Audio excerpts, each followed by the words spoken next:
Hey guys, welcome to a new video. I know it's been a while, but I've been away on a family vacation, and during that vacation, I actually went to a league challenge, and I played this deck. This was before rotation happened, so Seekers were still legal. I know I make a lot of Lurantis deck videos, but I really like the card. I think it's super strong, right, as I've already said many times, but this deck is a little different than the last Lurantis Golisopod because it runs the GX one. This new one came out Burning Shadows. It got second place Worlds with Garbodor. So I'm not playing the Garbodor variant because that's no fun. I'm playing Lurantis variant because it's a lot of fun. Golisopod GX, obviously, good card. Stage 1, 210 HP grass. First attack, first impression. It's 1 grass energy. It does 30 base damage. And if it became your active Pokemon, if it was on the bench and became your active Pokemon this turn, it does an extra 90 damage. So you do 120 damage for 1 energy, which is a lot. Its second attack, Armor Press, is pretty good. It's kind of like a finisher, because it's 1 grass and 2 DC, does 100 damage, and you take 20 less damage next turn. So it kind of protects you a little bit, and if you just need the finisher, you know, might as well use that instead of first impressions. Its GX attack, Crossing Cut GX, does 150 damage. Switch this Pokemon with one of your benched Pokemon, so it kind of synergizes with first impressions a little bit, stuff like that. Nothing too special. GX attack's okay. I paired it with the other Golisopod, one that takes 30 less damage from armor and does 150 to GX and EX Pokemon. It destroyed Ho-Oh and like any other deck that ran basic GXs, because I'd put a choice band on it, does 180, and I'd use the other Lurantis, the Lurantis promo, that gives your grass and fire Pokemon an extra 20 damage. So doing 200 damage, I swept through Ho-Oh Volcanion just with this little guy. He's so strong, I love him so much. Also, another thing I switched out was the Wimpod. I run the new Wimpod. If it's your first turn, your retreat cost is nothing. So you can bench it and then switch it however you like. It doesn't have a retreat cost first turn. So it kind of makes up for having a 3 retreat cost down here. It's a bit excessive, but what can you do, right? I run 3 of the regular Lurantis ones, or the Lurantis GXs, 3 Lurantis promos, 2 Lele's, 4 Formantises, 1 of the GX, which a lot of people questioned, but you only really needed 1.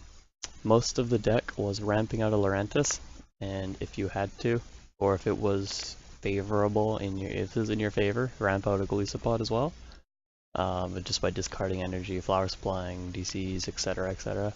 And this guy was mostly just a tech. It was mainly just GX Golisopod with Golisopod GX as the tech. This little guy, the Lurantis promo, was like the MVP. If I benched at one time throughout like 2 games, it was four matches for the tournament, and 2 of the games I had 3 of them on the bench. So my Lurantis was hitting 100 for 1 energy and attaching energy, which was crazy. And then Solar Blade was just demolishing everything. My trainer lineup, I ran 1 Field Blower, 4 Seekers, 4 Ultra Balls, a Letter, just to search for the energy. It's a card that generates 2 cards, so it's really good with Ultra Ball, and really good with Lurantis, because discard the energy, right? 2 Revitalizer, don't need Stretcher, because everything's grass except for Lele, but Lele almost never dies, and if you don't really want to get Lele's back with Seekers. Supporters, I ran 3 Sycamore, 3 N, a Bridget, just to get those basics out early, a Lily, in case I started with the basics and didn't really need more. An Olympia, it was really good with a little matchup against Ninetales. Switching it and healing 30 from it was really good. I pulled up a Golisopod and just hit the Ninetales, killed it. No need to like Guzma or anything, because you don't necessarily have to switch your opponents, you just need to switch yours. The 1 Kukui was pretty redundant. It didn't actually do anything, like other than draw me 2 cards, because I already had the 20 damage extra from the promos. 2 Guzmas. Guzma is such a strong card in this set.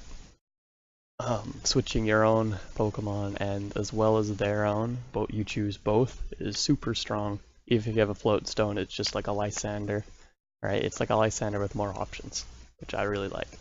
And then one Acerola for when they damaged something and I didn't feel like, again, it was kind of like an Olympia, right? If I didn't want to rebench it, or if I didn't want to keep it on the field, I just Acerola it, take it back, attach the energy or a tool or whatever I had attached, right? I didn't run Forest, which a lot of people questioned. It's just simply because the stage 1 decks don't need Forest. Like, it's good maybe turn 1, turn 2, but in the late game, it's a dead card. It does absolutely nothing for you. I'd rather run a Stadium, if there were any, that helped this deck, which there really aren't right now. In terms of energy, I ran 11 Grass Energy, 2 DCs, 2 Float Stones, and 2 Choice Bands. Only running 2 DCs since most of the deck was just ramping out Grass Energy. DCs are kind of like a clutch, like, oh, I only have 1 Grass on my Golisopod. I need a DC at Sycamore, get the DC, and attach it, right? It's really useful. 2 Float Stones, because retreating isn't really much of a problem in this deck. I could discard the energy as I like, plus I have Olympia, Guzma, Acerola if I have to retreat. 2 Choice Bands, dealing the extra damage is not as needed with the Lurantis promo, that's on screen right now. Just because 30 damage, 20 damage often isn't much of a difference, though it can be with certain, like 190 Pokemon, right, instead of over 180. So I played this deck. Obviously you can't play this anymore because VS Seeker got rotated out. So a few days ago, or yesterday actually, I went to a league, just a casual league, and decided to play this deck, but in Standard, the new Standard. So I switched out a few cards here. So as you can see, the Pokemon lineup didn't change at all. The Pokemon lineup is pretty solid as it is. I just left it the way it was. One thing that did change was I got rid of a Field Blower, or I added a Field Blower, bumping up to 2. Obviously I got rid of all 4 VS Seekers, as can't use them anymore. Ripped VS Seeker. In exchange for getting rid of the VS Seeker, I added another Sycamore and another N, just to add that consistency. If I were to discard it, drawn to VS Seeker, I could obviously play a supporter from my discard, but I can't do that anymore. So I just added one more of them. Lily and Bridget stayed the same. I got rid of Olympia and Kukui, seeing as drawing 2 cards, dealing extra 20 damage, is not as strong as just like cycling my hand or discarding my hand. Only can use it once, so most of the time it would just end up being like Ultra Ball fodder. Same with Olympia. I'd rather just play a Guzma over an Olympia, or an Acerola, which I added another Acerola, running 2 of them instead of just the 1. I also added another DCE. Seeing 3 DCs is pretty good. I found sometimes with the other list I'd find myself discarding both DCs or not being able to get the other DCE. Yeah, so I added that. 2 Float Stones stayed the same. Basic energy stayed the same. Added another Choice Band, seeing getting rid of certain options with the VS Seeker and like Acerola or something. This wanted like consistent, heavy, hard-hitting damage. So that's the list there for the new Standard one. If you want to play the old one for whatever reason, there's that list right there. But yeah, thanks for watching. I appreciate you guys. Try to make a video next weekend on some new random deck, obviously in the new Standard format. Every once in a while I might make an expanded video if I can find something fun enough to put in the expanded category. But anyway, thanks for watching you guys, and I'll see you guys in the next video.